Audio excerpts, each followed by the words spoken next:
Nama saya Lokman daripada Shah Alam. Saya pernah mengalami penyakit Vertigo ni. Lebih kurang saya masuk hospital dalam 1 bulan lah.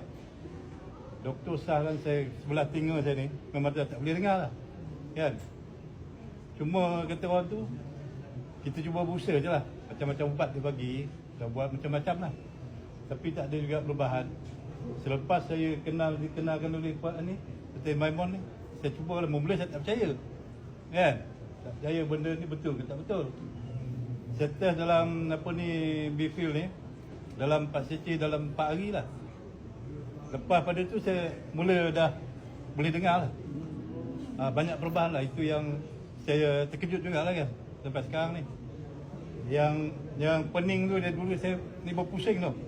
Kan? Bila berjalan ke apa ke, duduk pun dia macam berpusing lah dunia ni kan. Tak boleh kata, ni memang kata doktor tak ada harapan untuk pulih lah tinggal saya.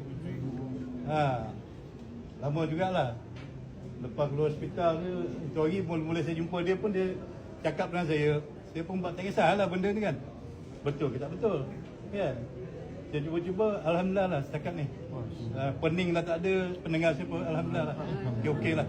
Setakat lah. Itu sajalah pengalaman saya lah sendiri. Okay, terima kasih. Ya? Bifil saja. Bifil saya ambil 4 cc je. Itu perubahan bagi diri saya sendirilah. Tahniah Datuk. Okey. Terima kasih.